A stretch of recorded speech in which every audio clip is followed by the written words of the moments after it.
अब एडला को और आयरन मास्टर को ये पता चल चुका था कि जिसकी वो इतनी खातिरदारी कर रहे थे वो एक चोर है। अब आयरन मास्टर अपनी बेटी को ताना मारते हैं कि देखो कितने अच्छे इंसान को तुम घर लेके आई हो। अब मैं तो ये सोच रहा हूँ कि हमारे कबर्ड में और कितनी चांदी की चम्मचें बची होंगी। अब जिस वैगन में वो आ रहे थे वो उनके घर के आगे रुका ही था कि आयरन मास्टर नौकर से पूछते हैं कि क्या वो स्ट्रेंजर जा चुका या अब भी है। और वो ये भी बताते हैं कि उन्होंने चर्च में सुना है कि वो इंसान एक चोर था। अब वो नौकर उन्हें बताता है कि वो तो जा चुका है, लेकिन और अपने साथ वो कुछ भी नहीं लेके गया, बल्कि कुछ एक छोटा सा पैकेज छोड़ के गया है जो मिस विलमेंसन बहुत ही काइंड होंगी अगर वो रिसीव करेंगी। अब वो यंग गर्ल यानी एडला जैसे ही वो पैकेज खोलती है तो वो एकदम से सब कुछ हम देख सकते हैं उसमें क्या है। वो बहुत ही बैडली किया हुआ था और जैसे ही एडला देखती है कि उसके अंदर क्या है तो वो खुशी से रो पड़ती है। वो उसके अंदर एक छोटा सा चूहादान देखती है और 3 टुड़े मुड़े 10 क्रोनोर के नोट्स देखती है।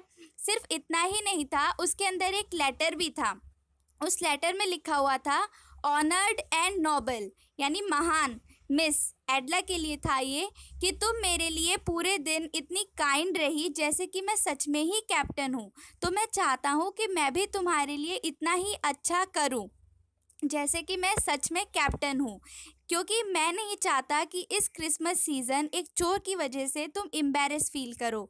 तुम ये पैसे वापस दे सकती हो उस बूढ़े आदमी को जो रोड साइड पर रहता है, जिसने मनी पाउच विंडो फ्रेम के पास टंगाया हुआ था गरीब वॉन्डरर्स के लिए।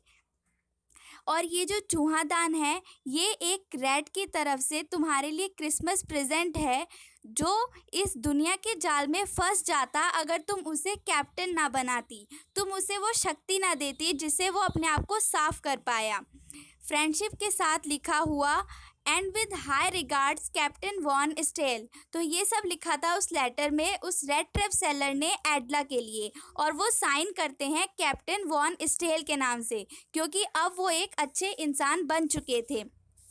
ये जो स्टोरी है ये सेल्मा लेगरलॉफ ने लिखी है और वो दुनिया की पहली ऐसी लेडी हैं जिन्हें नोबेल प्राइज़ इन लिटरेचर मिला है।